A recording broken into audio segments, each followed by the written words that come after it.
$40. That's for engineering. That's the engineering.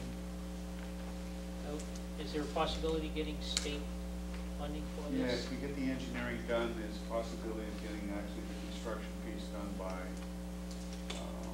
small bridge program that the state used to sponsor, but they're bringing that program back. It's a question of when they'll bring it back. So we'll get the engineering done this year. Little school kitchen, this is for warming table, steam table. Elderly affairs space study, $20,000 coming from free cash. Town hall roof replacement, that's this building. And that includes sloping slightly the flat roof. Rise pool. Elderly affairs office space, I think we've discussed that. Necessity. School light retrofit. What is that? Replacements and balance. Replacement balance, so that it may result in savings. Town clerk voting booths. This is to replace. Usually to replace the ones that Public Works puts up every year in all the districts. And I think Mrs. Stats gave you some description of what she's proposing. State of the art. Town technology, this is for additional computers in town. Telephone system phase 2, what is that? It covers the cost of continuing the telephone install in the Council on Aging and the library. And we look at the main group. Police portable LADAR. Radar. Radar. It's, Laser radar. exactly. Yeah, it's laser. Technology. It's laser. Laser on radar. Is to keep the select line. Racing home from It's not a meeting. taser.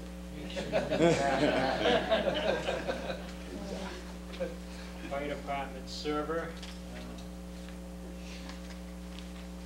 Why wasn't that, that's more than, by the way, more than a server, that's a bunch of equipment. It is. Equipment. Why wasn't that put in the technology budget?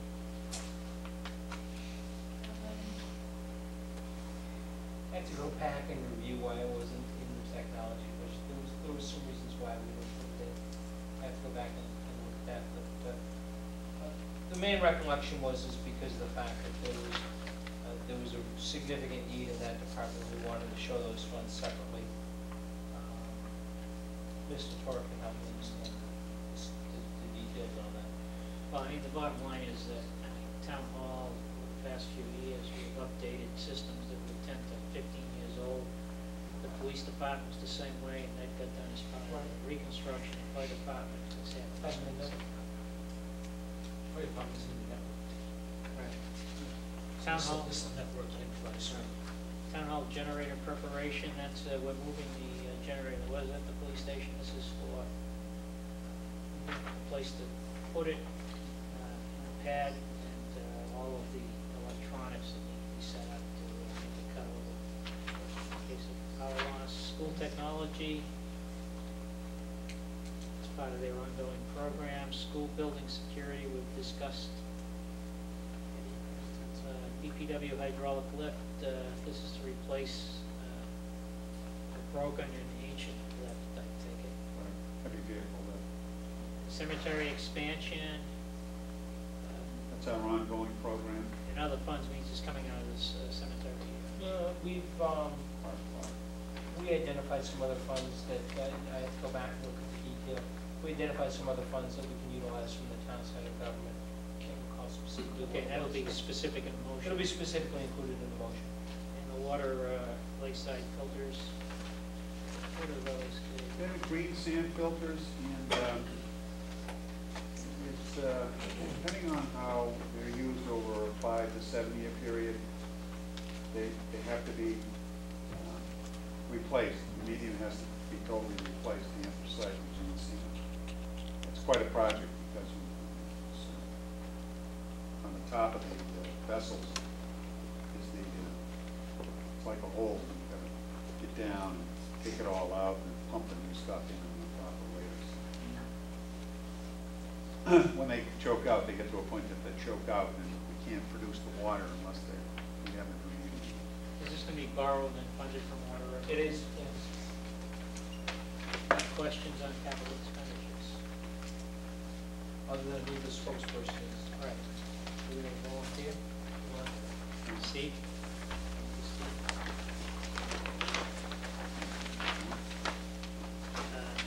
Article 8, authorizing annual police community run. Steve? Article 9, amend code of zoning bylaws. This is just an amendment. Heidi is here. As you recall, there was an article that was presented at the April town meeting. Yes. And this was the bylaw that the Attorney General ruled was not appropriate. And by doing so, the town was forced to come back with a proposal. This proposal is different in the sense that the original article that was presented to town meeting didn't enumerate the specific parcels of town property. And the proposal that's been made by the CPC and the advice and recommendation of council lists all possible parcels. Not necessarily every parcel that's here is appropriate and will be earmarked for housing in the future. That's not going to happen.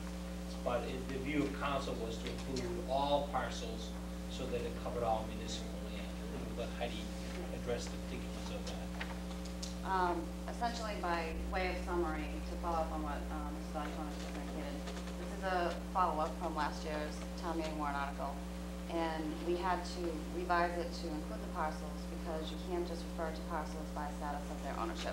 You actually have to enumerate them, as Mr. Valiakonis indicated, specifically for each parcel.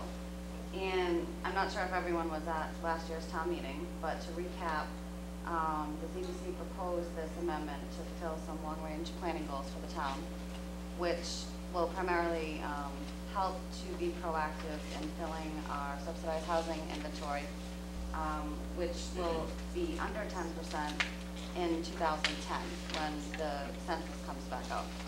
So what that means for the town is that the town had some very aggressive 40B development from 1990 through the years 2000, 2005, where the town was seeing anywhere from 40 to 50 units being placed on anywhere from 3 to 10 acre sites, which obviously did not make the nearby residents very happy. So in an attempt to be more proactive and not be sort of stuck in limbo like that again when those census numbers are released, the town council and our consultant worked on this overlay district. And I think at the point where we're at tonight, there are two questions that still need to be answered in-house. One of which Mr. O'Leary raised to me earlier this evening prior to the meeting, which was that we need to have town council distinguish for us what happens to one of these parcels if the town wishes to sell it and not use it for housing purposes. And I think that's a very valid question. I think that's one.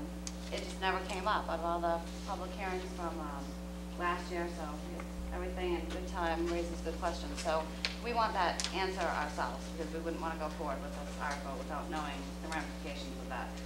And then I think the second component to this article is that we wanted to use tonight as sort of an information gathering session because this list was developed solely on the basis of municipal ownership. And there were some parcels, like for example, there's one here on 7 Russ Lane where further research that was pointed out to us by a resident indicated that that parcel was supposed to be left for open space. So there could be some more parcels out there that have restrictions that we're just not aware of because the list was developed on the basis of town ownership. So I think what I would also like to do tonight is use this evening if any abutters have any concerns about one of the parcels being on this list, if they're aware of any restrictions that the town doesn't know of, so that we can work on revising this list and either come back to next year's town meeting if we don't have all the answers solved by then, or if we do have enough time, we could revise it and bring it back within the next week. But that's where we're at right now. Okay, well, I see sitting in the audience a number I just happened to look at them. I'm sorry, I don't know any of them. They're just over there. that we normally don't have at our meetings, and I take it that are all of you here has a concern over this article? Yes. So I'll open the floor to questions that you can direct to the board or to Heidi, or through the board to Heidi or the board members. But Mr. Can I ask a question Yeah. first? I think that, before we even start talking about the actual properties, okay, does this document now pass muster with the Attorney General's office? It does. Okay, It so the does. town council says enumerating the properties is what will make the difference? Yes. Okay, I think that's the first question. Now I'd like to hear. So if you want to be heard, raise your hand, stand when you're asked to, name and address, and you're our secretary. Sure. Andrea Gladue, 2 Riverside Drive. I guess one of the things I don't understand is I feel like the town is also almost making residents have to be proactive to say, hey, there's places on my street that don't qualify. And I kind of would think that the town would have figured that out before you put this whole overlay district plan together. It almost seems like it was put together haphazardly to meet a requirement of the Attorney General, rather than someone taking the time to go through and say, the example I bring up, 5 Riverside Drive, it floods consistently. Makes absolutely no sense for you to even think about putting a house there, because the neighbors on both sides get flooded every year. So why would you put a house there? Like, it doesn't even make any sense for it to be here. So I just think I'm just questioning why residents have to be the ones to bring this up, where the town, with putting together this list, should have made that decision ahead of time. Well, essentially what happened was the town they did actually do a lot of research in putting the list together, but flood hazard areas weren't a component of a quality of a parcel of land that would make this list. By having said that, as far as the restrictions, the only one that's come up, to my knowledge, that shouldn't be here out of the list of, we'll say there's 60 or 70 parcels, is the one in Russ Lane, and that actually wasn't through the fault of attempted research. It was because it was a parcel of land in a subdivision that was supposed to be transferred for open space, but the action that had to occur for that to be effectuated never occurred on behalf of the residents working with the town in that subdivision.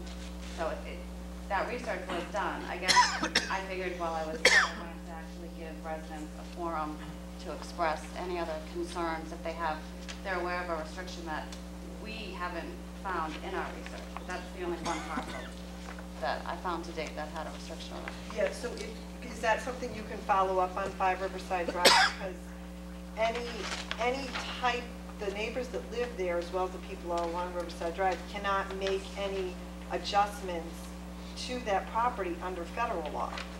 So we have people that are consistently getting flooded out every year that can't make updates to help prevent it because federal law prohibits them. I actually think it might also be something with the whole Conservation Commission, that because it butts the river, that you can't make any modifications or even put additional topsoil to help prevent the flooding. And if you build a house there, you'd make it even worse for the abutters. So if that would be something that, I think there's several concerned citizens that live on Riverside for 5 and 45 to have that whole flood issue looked into for town meeting. What I should do is I can have the conservation staff reevaluate it for me and give me a memo as to the feasibility of the being developed. Okay, but we headed down the path. It reminds me of an incident that occurred a year ago regarding historic homes, and we surprised our community with their homes being on a list. Massive list. Exactly. And we headed down this path. Are we jumping into this thing prematurely? Well, I guess the way I would differentiate this process with that one is that this process is all parcels of land that are owned by the town. So not the owners are being surprised, I guess, but I can understand. Well, the owners are being personally. surprised from the point of view of this parcel as land owned by the town. And although they don't, I don't think anyone here may have heard what you said to us earlier associated with the fact that even passing this it still requires another town meeting vote Right. on each individual parcel if it is in fact going to be set up Correct. for housing. But, we, in a situation where this is the first time everybody's heard of this, and here we are